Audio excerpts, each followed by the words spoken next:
Hi, this is Justin Pineda, and I'm here to discuss the Module 5 of the Basic Ethical Hacking course, and it's entitled Gaining and Maintaining Access in a Host Machine. So let's start with enumeration. So if you would remember, there are 5 steps in the ethical hacking methodology in Easy Council. So the first one is just a recap, reconnaissance. Number 2 is scanning. And then number 3 is gaining access. Number 4 is maintaining access. And number 5 is covering tracks. So right after scanning, we learned the different vulnerabilities and information about the network. And not only the network, but the target system. Then we are ready now to gain access. Okay, so we start with enumeration. Okay. So enumeration is the process of extracting information from a target system in an organized and methodical manner. So um, just also for your information, some of the tools that are used in scanning are also used in enumeration. Like we would like to know network resources and shares, users and groups, routing tables, auditing and service settings, machine names, applications and banners, SNMP and DNS details. So this is one step closer to determining um, more information about your target. Okay. And clearly, this is a very important step because there are so many tools available um, in different toolkits or different suites, but it's important for you to choose which ones are relevant for your target. So what are the techniques? Extracting information from email IDs, obtaining information through default passwords, using brute force attacks on directory services, exploiting SNMP, or the Simple Network Management Protocol, working with DNS zone transfers, and capturing user groups. So it's either that the target is Windows or Linux, right? So let's go to Windows Basic. So the Microsoft Windows operating system is designed to be used as either standalone or a network environment. So it can be local service or a network service. Okay. And these are different user types. Okay, we have a system, a super user style account that has nearly unlimited access to the local system, and a current user, which is the currently logged in user who can run applications and tasks but is still subject to restrictions that other users are not subject. Um, for Windows, there's also what we call SID or Security Identifiers. So each user in Windows has an SID, which is a combination of characters. So this is an example of SID. It's very long, but it has patterns. Format for the SID. Then we have services and ports of interest. So in scanning, part of scanning is port scanning, right? Port scanning, network scan, vulnerability scan. So when you do your port scan, um, you'll be able to see open ports. And some of the ports of interest include the following. So we have TCP53, which is used for DNS zone transfer. TCP135 is used during communications between client-server applications, such as allowing MS Outlook to communicate with Exchange. 137, this port is associated with NetBIOS name service, okay, which is a mechanism designed to provide name resolution services involving the NetBIOS protocol. Then we have TCP139, NetBIOS session service, also known as SMB over NetBIOS, lets you manage connections between NetBIOS-enabled clients and applications. Then we have TCP/445, or SMB over TCP direct host, is a service designed to improve network. So usually the ports in the 100, 139, 135 are directly related with Windows services. And then UDP 161 and 162 are SNMP port numbers. So the SNMP is a protocol used to manage and monitor network devices and hosts. We have 389 TCP or UDP 389, which is the LDAP, or Lightweight Directory Access Protocol, used by many applications. Two of the most common are Active Directory and Exchange. Then we have TCP UD or UDP 3268, or the Global Catalog Service associated with Microsoft AD. Okay? And then TCP25 is SMTP, okay, which is used for email. Some of the commands that you can use include nbstat or um, yeah, nbstat, and then there are different attributes. You can use -a, okay, and then um, less than symbol, and then NetBIOS name of the remote system. There's also the null session. Okay, so when we say null session, it is something that occurs when the connection is made to a Windows system without credentials being provided. So sometimes this is the first thing that you need to check. So you can use null session, no username password, see if the system will accept it, or default passwords, default username passwords, just to check if you can go pass through authentication and get access to the system. So another tool that you can use is SuperScan.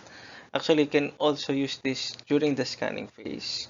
But in SuperScan, it gets more information about the target, such as these items listed, like NetBIOS name table, null session, MAC addresses, workstation type, users, groups, RPC endpoint dump, account policies, shares, domains, logon sessions, trusted domains, and services. And then there's also what we call the PS tool suites. So this is actually a free tool from Microsoft to do diagnostics and monitoring for Windows devices in the network. Okay. And some of the commands there include the psexec, which executes processes remotely, psfiles, which displays files opened remotely, psgetSID, which displays the SID of a computer or user, psinfo provides information about a system, psping, which measures the network performance, and pskill kills processes by name or process ID. So yeah, so by default, this is used for diagnostics and monitoring, but it can also be used for your enumeration. And then you can also do enumeration with SNMP. Okay, so the good thing about SNMP is that there are a lot of information that you can get about your target, and it does not only limit you to Windows, but you can also um, query SNMP, do SNMP queries to other target devices of different platform. Okay, so you can leverage weakness in the protocol to reveal user accounts and devices on the target running the protocol. So one of the important features of SNMP is the MIB, which is a database. It contains descriptions of the network objects that can be managed through SNMP. So it's called the Management Information Base. So enumeration with SNMP. So the following can be extracted through SNMP. We have the network resources such as hosts, routers, and devices, file shares, ARP tables, routing tables, device-specific information, and traffic statistics. And then commonly used SNMP enumeration tools include SNMP util and SolarWinds IP network browser. And there are a lot more. A lot more.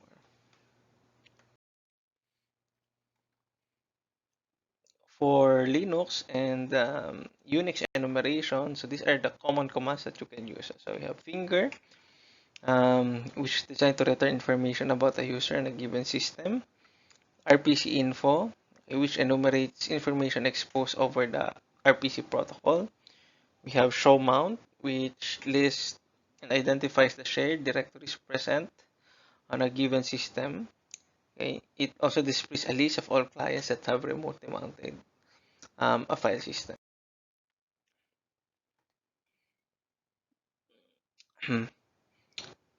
And then some of the other tools that you can um, use for enumeration on LDAP and directory service. So we have JExplorer, LDAP admin tool, LDAP account manager, Lex, account directory explorer, LDAP administration tool, LDAP search, Active Directory domain services management pack, LDAP browser or editor. You can also do enumeration using NTP or the Network Time Protocol. So it's a protocol used to synchronize the clocks across the host on a network. The importance of the protocol is extremely high considering that directory services rely on clock settings for logon purposes. So some of the commands include NTP date, NTP trace, NTP DC, and NTP queue. And then you can also do SMTP enumeration using using keywords in SNMP like using VRFY, using EXPN, and using RCPT space 2. Okay. So that is for enumeration. So there are actually a lot of tools that you can use in Kali and some others that are free, okay, for enumeration. But we're not going to discuss all of the specific tools, but just so you would know the activities that are done in the enumeration phase. So just to get more information about the target, okay, using different protocols like SNMP, determining the groups, users, privileges, etc. Okay, so let's now go to gaining access. So gaining access, um, yeah, it's also known as system hacking. Okay, so you now try to um, exploit the system with the information that you have plus the tools that you have.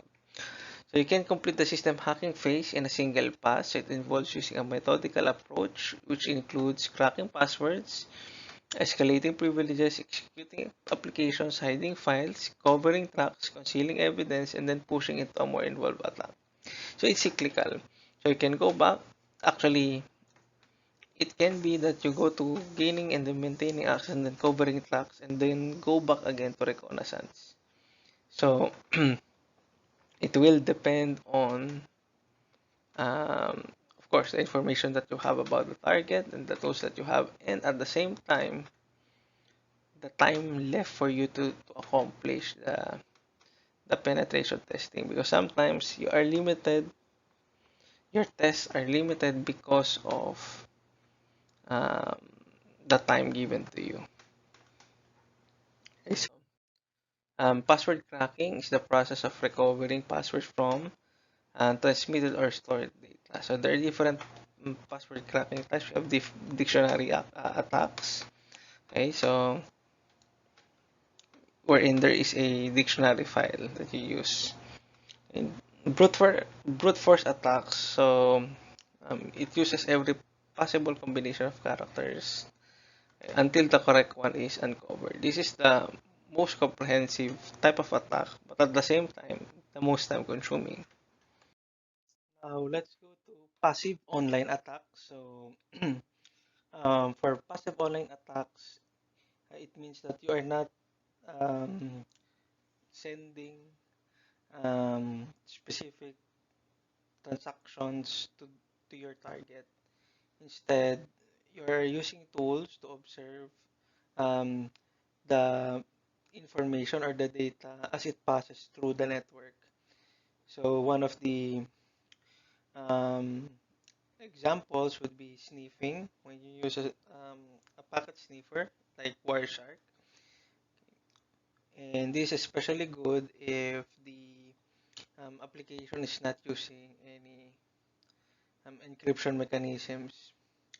And then we also have man-in-the-middle attack, wherein in this type of attack, two parties are communicating with one another, and a third party inserts itself into the conversation and attempts to alter or eavesdrop in the communication. Um, so instead of the point-to-point from sender to recipient, there's a middleman that accepts the message prior from going to the receiver. And then we also have replay attack, wherein the packets are captured using a packet sniffer. And then after relevant information is captured and extracted, the packets can be placed back onto the network. So there are different varieties of replay attack. Sometimes it's used for um, at, um, checking whether or not the transaction can be submitted again, and at the same time, um, it can also be used to um, uh, it can also be used for checking the limit of the servers, because if you can do a lot of replay attacks and you're replaying an upload of a file, then it can consume the space in the server, and it may cause the server to crash. So there are varieties of replay attacks. And then for active online attacks, you do password guessing. Okay, you also use Trojans, spyware, and keyloggers. And then you can also do hash injection. So these are the usual steps. These are the usual activities that you do. Okay. Some of the offline attacks include the use of pre-computed hashes or rainbow tables. So rainbow tables have patterns of some of the hashes that you can use to expedite your password attacks. Okay. There are also tools that generate rainbow tables. Okay. There's also distributed network attacks or DNA. Um, by default, the default password, the use of just by guessing, and then USB password theft.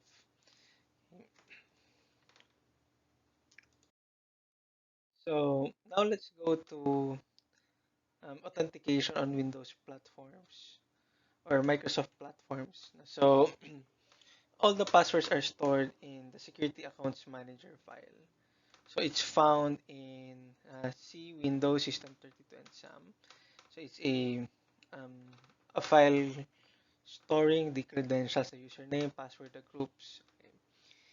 And the goal is for you to be able to get the contents of the SAM file and then run it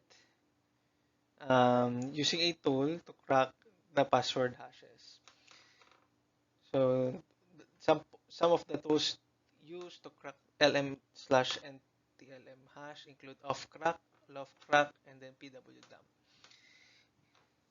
And the good thing about it, in the perspective of the hacker, is that there is no account lockout problem, because you are actually getting the actual files containing the passwords.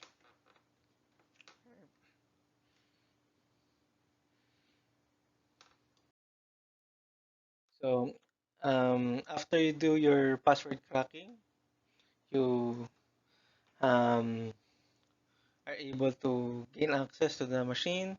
The next step would be privilege escalation. So when you do horizontal privilege escalation, is when the attacker attempts to take over the rights and privileges of another user who has the same privileges as the current account. So it can be horizontal or vertical. So when we say horizontal, it's the same user privileges of another user. So some of the tools include Active, Password Changer, Trinity, Rescue Kit, ERD Commander, Windows Recovery Environment, and Password Resetter. And then after you're able to do privilege escalation, try to execute applications. So when you gain access to the system and obtain sufficient privileges, it's time to compromise the system and carry out the attack. So there are different ways you can use backdoors.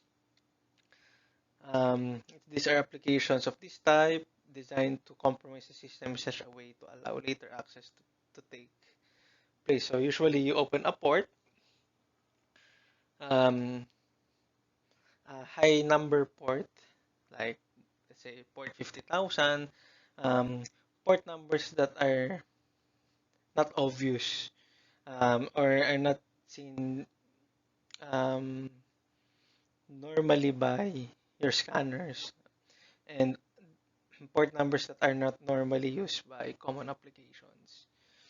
And then that is where you can send out data and send in other scripts or applications that can um, harm the target.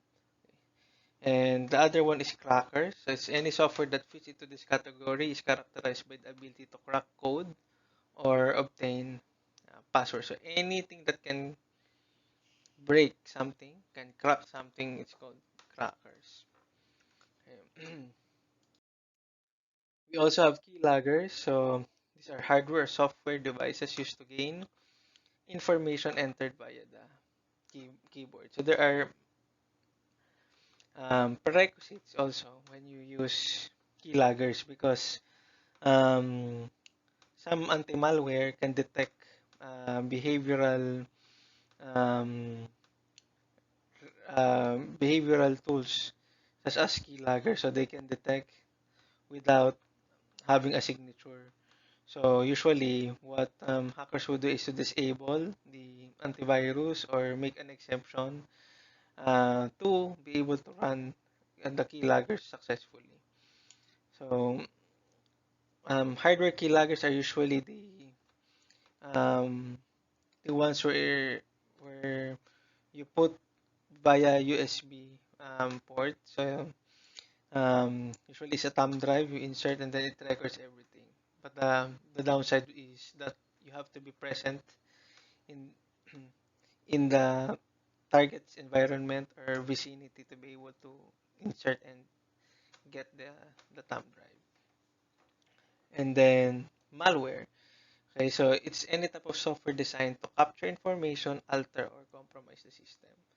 So again, nowadays the goal is not to be obvious, okay, because in the past always make your computer slower and um, see that there is really harm in the computer because you are not able to use the productivity tools. But now, the malware applications that are deployed and that are infecting a lot of computers are very stealthy. So they will just stay in the machines um, and just get data every day and then report back to um, the the origin. Okay? And then they will use it to sell it in the dark market, um, or the dark web, etc. So there are a lot of uses now, especially making profit out of the infections made by the malware. And then for covering tracks, you can disable auditing using a variety of tools. such as dumppel, lsave, winzapper, cleaner, wipe, mru blaster, trax eraser pro, and clear my history. So again, it's cyclical because these are the three phases remaining, such as gaining access, maintaining access, and covering tracks, and it's cyclical. So once you do your password cracking, okay, then you do your privilege escalation, or probably on the first pass, you don't need to escalate the privilege because the one that you already compromised has a high privilege already, and you try to exfiltrate data, you try to steal a lot of information on the first pass, and then you try to um,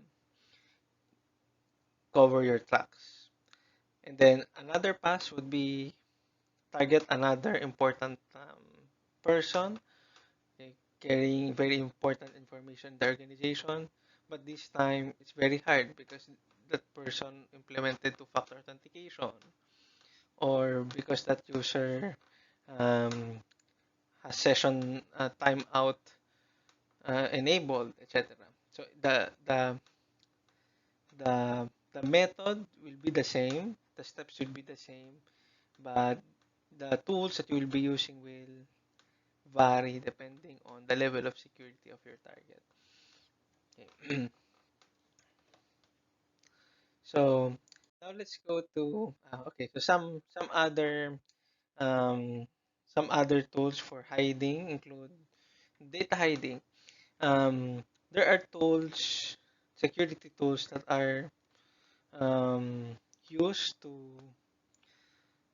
detect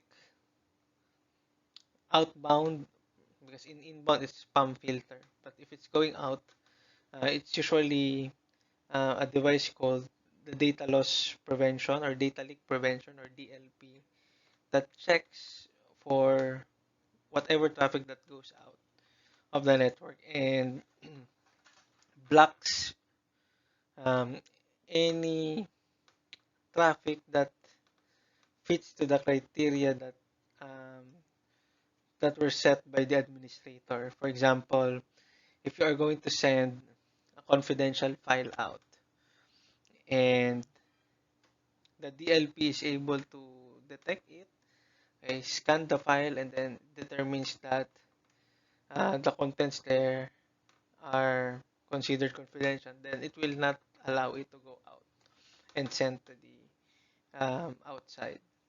So it will notify the user, or sometimes not. It will be reported to the administrator for proper investigation. So that's why another technique is to do data hiding. Okay, so you can use ADS or alternate data streams.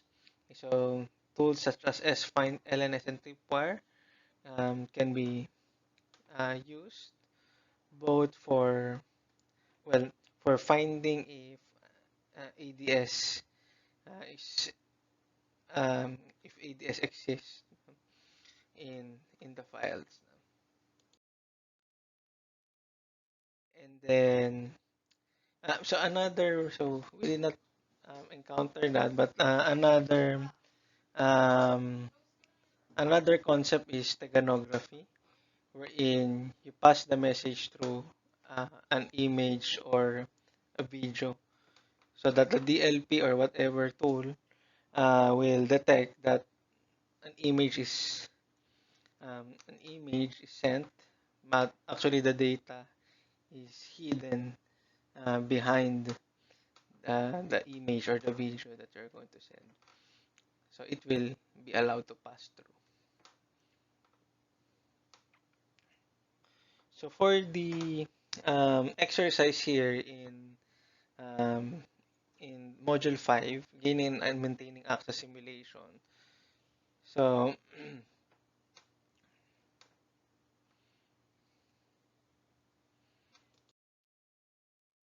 so there's a scenario background where your target left his work area to eat for lunch. The computer was not locked and you have access to his computer. Your goal is to be able to determine the target's password and the other user's password as well as to escalate privilege. So how do you do that? So the objectives of the exercise is to be able to crack passwords and to be able to escalate privileges. So the prerequisites, and this already part of the um, virtual machine lab that we set up. So a PC running Windows, a VM player, a virtual machine player, and the ISO with the tools for um, cracking passwords such as pwdump and generator. So cracking passwords, so determine the username, step one. So go to the command prompt, go to C, determine the computer name by going to the system properties. Okay, so you will be able to get the name. And then you're going to use first a tool called pwdump to collect the hash value. So how do you do that? So pwdump is actually a tool that gets the contents of the SAM file where the passwords are stored. Because by default, when you go to the SAM file and you double click it, you won't be able to open. Windows will not allow you to open it. So you need to dump it first. So that's why the prerequisite would be you go and get the computer name because you will run it by typing in the computer name. So the command would be pwdump computer name, and then redirect it or pass it through and store it to a text file. So in this case, we use hash underscore results dot txt. Okay. And then verify if files are collected. So after running pwdump, okay, type um, type space the directory where you send the where you save the text file. So in this case, type space C colon backslash hash underscore results.txt. So this is similar to the cat command in Linux. So the question is how many users have been harvested and how many users have passwords. So once you dump it, you can open. Whoop. So it did not show the results. So the next step would be, so let's go to step 4 first and then let's see what the results are. So for step 4, so after you already get the, or after you already receive the dump file, you're ready to crack the password using another tool. And the tool is called John the Reaper. So the instruction is go to the directory of John the Reaper and explore the features.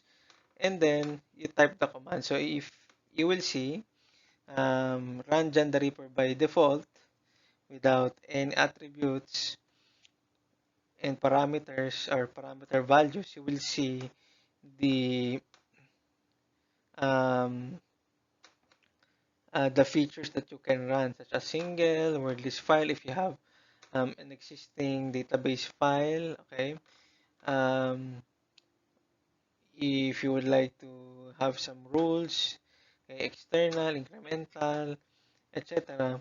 Okay, so you can use that um, to help the tool in cracking the passwords, especially when the passwords are very complex. And at the same time, there's also an option wherein you will use brute force to check for the password. Okay, so if you use um, the command Jan space dash dash show, okay, so yeah, so this is the command. So Jan show c colon slash hash underscore resource.txt. So this is show, right? Show crack passwords. Okay, so the question is what are the crack passwords of the user accounts? And then try accessing each account and verify that they are valid. So um, it did not show I don't have the um, screenshots for that. Probably in the next video I can show it to you. Okay. Okay, but definitely you will be able to get the passwords, and then you will be able to log in to each of the accounts. The the the, the um so the critical part in doing password cracking is that in Windows, when you use when the accounts are in the domain, okay, so these are all connected to a domain controller. So there's a local admin and a domain admin. So when a domain admin tries to log in your computer, you will be able to access it, right? And the moment that they are able to access it, so if they are able to access your computer, okay, the credentials will be stored in the SAM file. So if you get, for example, this is my computer, I'm using my computer, and then a network admin logs in, okay?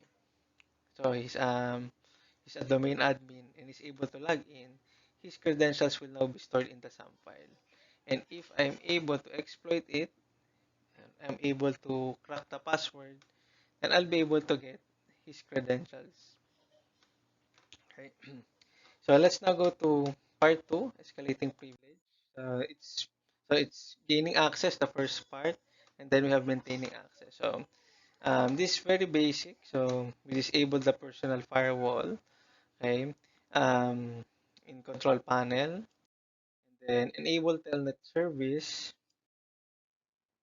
So step three, telnet to the target machine. So you go to the command prompt and then issue your ipconfig command and then take note of the IP address of the virtual machine. So in the simulation, the virtual machine IP address is the victim. And then you go to the host machine and then open the command prompt and then telnet and then input the IP of the victim or the virtual machine. And then you will be prompted to input a login credential and then as a test, you input the username and password of the account that you have already cracked. So okay, so step four, copy files from the victim machine. So in this step, we try to simulate the next step that we do in the maintaining access part, which is to copy and send files to and from the victim machine. And here we try to simulate getting uh, ipconfig information and saving it to a text file through telnet and checking if it is correct later on. Um, and this is the usual practice that maintaining in the maintaining access portion in the methodology. Although um, this example is very basic because telnet is a common port and it this will be easily detected by monitoring tools. So in the real world scenarios, we use more stealthy port numbers. So these are the high number ports. So we can easily hide. We call it covert communications between um, the the victim and the hacker or the attacker. Okay, so this wraps up our module 5, gaining and maintaining access in a host machine. So we'll stop here and we have walked through the concepts behind the ethical hacking methodology. So in the upcoming videos, we will explore specific tools um, that you can use in um, each step of the ethical hacking methodology. Okay, so we'll be creating short videos so that you will see how the tools work and what types of outputs and results will be given. Okay, so thank you very much for listening. If you have any questions, you can send me an email or um, put on comments. Put your questions on the comment section. Thank you very much.